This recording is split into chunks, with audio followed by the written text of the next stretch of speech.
ओम शांति। तो अभी हमने थोड़ा डिफरेंट मोड लिया है।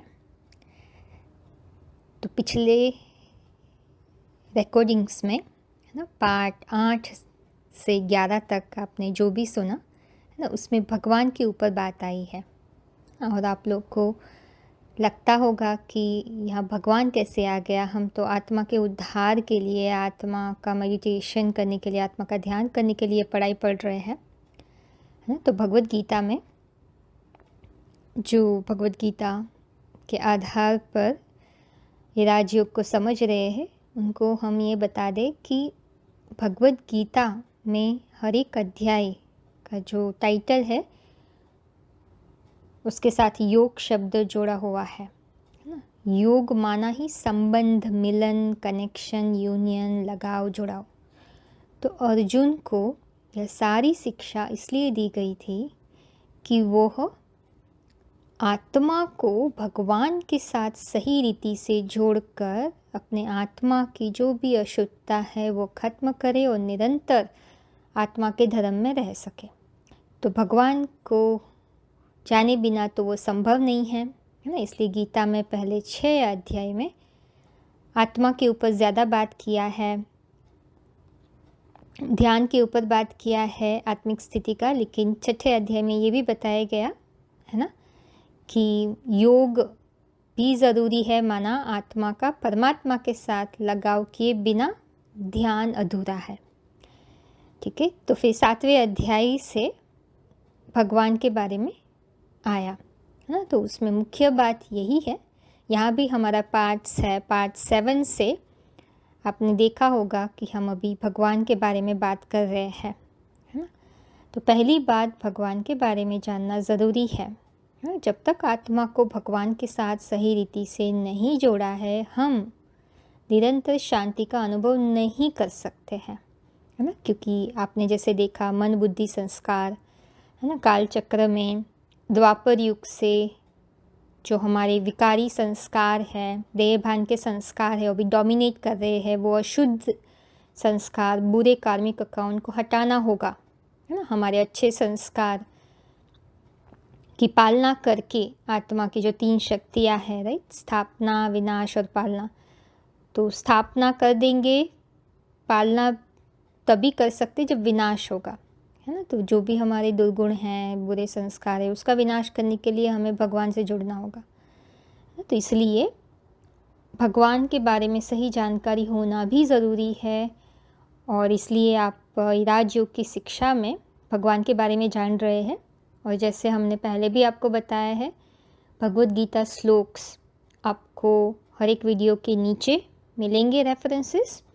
ठीक है। और हम ये सारांश के वीडियो के नीचे भी रख रहे हैं, तो आप चाहे तो उसके साथ भी टैली कर सकते हैं ना। तो 5 मेन पॉइंट्स हम कवर करेंगे, है ना। तो वीडियो 8 में, है ना, पार्ट 8 में हमने जाना भगवान का अवतरण कभी होता है। ठीक है। वो जानना बहुत ज़रूरी है, क्योंकि अगर आपको पता ही नहीं है कि भगवान कब आते हैं, है ना, तो आप ये भी नहीं समझ पाएंगे कि हमारे पास अभी समय नहीं है, कलयुग का अंत आ चुका है। भगवान के आने का समय ही कलयुग का अंत है ना। तो फिर हम अलर्ट नहीं रहेंगे, पुरुषार्थ नहीं करेंगे, भगवान को जानने की कोशिश नहीं करेंगे, है ना। तो अब तक जो अंधश्रद्धा हमने बिठाई है कि भगवान तो पहले से ही थे, इस धरती पर ही है, सर्वव्यापी है, वो गलत है ना। आगे के वीडियो में आपको वो जानने को मिलेगा। थोड़ा बुद्धि से सोचिए। अभी तक जो शास्त्रों के आधार पर आपने समझा है वो संपूर्ण सत्य नहीं है। उसका भी वीडियो नीचे आपको मिलेगा, मतलब नेक्स्ट इसके बाद ही आपको देखने को मिल रहा है ना। भगवान सर्वव्यापी नहीं है, शास्त्र में जो भी जानकारी आई है वो संपूर्ण सत्य नहीं है। और अभी का ही समय वो है कलयुग का अंत, जिस समय पहले भी भगवान आए थे, ज्ञान दिया था, है ना। फिर क्या हुआ, भगवान के ज्ञान को सब लोगों ने अपनी अपनी रीति से सामने रखा और उसमें झूठ मिक्स कर दिया। तो भगवान वापस आए हैं, कलयुग का अंत आ गया उससे, तो भगवान वापस आए हैं और अभी सच्चाई बता रहे हैं, है ना। तो बुद्धि में सत्यता का होना बहुत ज़रूरी है। तो भगवान की पहचान अभी करना बहुत ज़रूरी है। अनेक भगवान नहीं हैं, उसका जो दूसरा पॉइंट है वो भी आपने वीडियो देखा है ना। भगवान कितने होंगे, है ना, कितने सारे अच्छे अच्छे उदाहरण भी दिए हैं, है ना। वो सूरदासों का उदाहरण दिया है ना, कि हाथी के अलग अलग भाग को उन्होंने अलग अलग रीति से समझा, है ना। बट सही क्या है ना, सब लोगों ने भगवान के बारे में अलग अलग मान्यताएं रख दी और भगवान को सर्वव्यापी बना दिया, लेकिन सब मान्यता एक दूसरे को काट रही है, संपूर्ण सत्य नहीं है।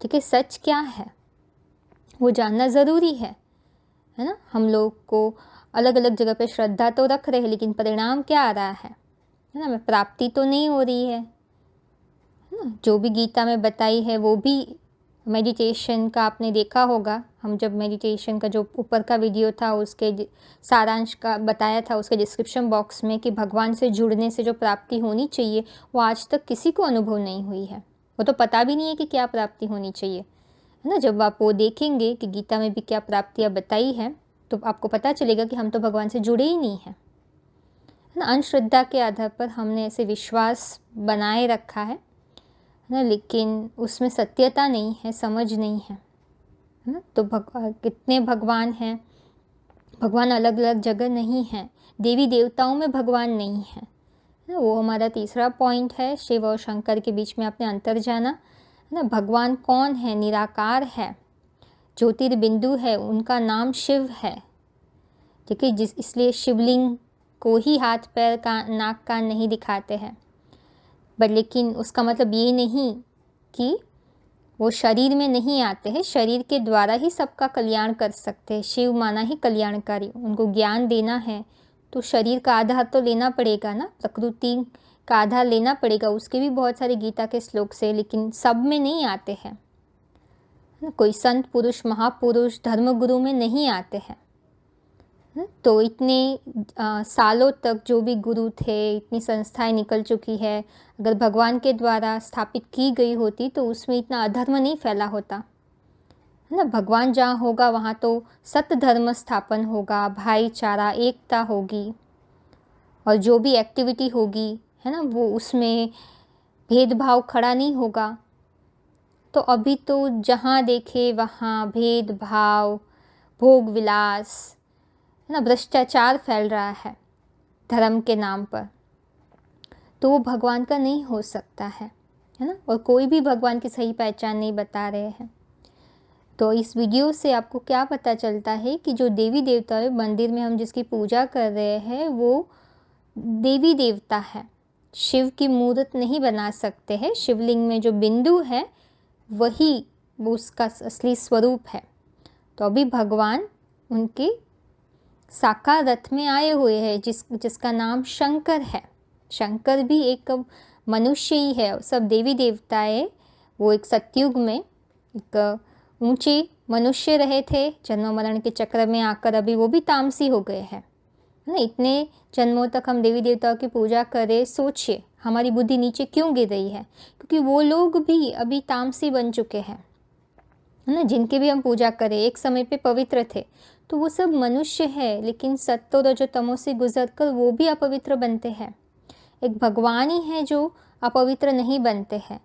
और शिव जिस रथ में आते हैं उनका नाम शंकर है ना, क्योंकि शिव उनको आप समान बनाते हैं। तो लिंग रूप में जब वो आप समान बन जाते हैं तो इसलिए हाथ पैर नहीं दिखाते, लेकिन उसका पतित शरीर तो रहता है, वो शरीर के भान से परे होते हैं, लेकिन वो साधारण मनुष्य तन, पतित तन रहता है, इसलिए शिवलिंग को काला दिखाते हैं।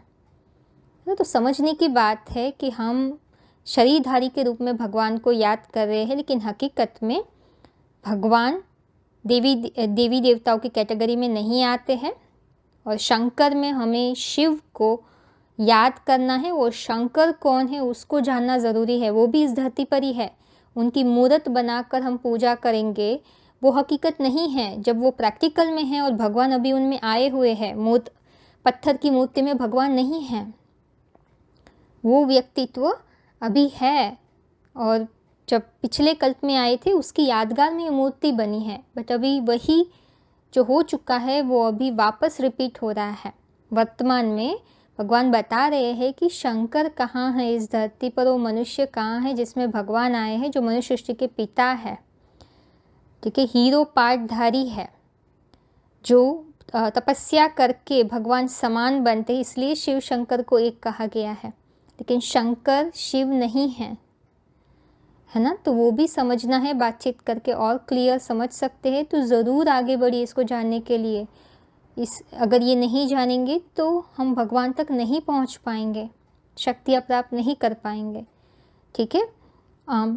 तो ये सारांश था, इसमें सब बाकी फोर्थ पॉइंट भी आ गया, है ना। हमने बताया कि शिव और शंकर अलग है, और 5वां पॉइंट भी आ गया है कि आप अभी आगे बढ़िए, इसको जानने की कोशिश करिए, ठीक है, प्रश्न उत्तर से आमने सामने से, है। तो अगले जो वीडियोज़ है ज़रूर देखिए, और आप इसके ऊपर ज़रूर सोचिए, ठीक है। अब यहाँ मत रुकिए, ये पूरी यात्रा को कंप्लीट करिए अंत तक, है ना। बहुत बहुत शुभकामनाएं। ओम शांति।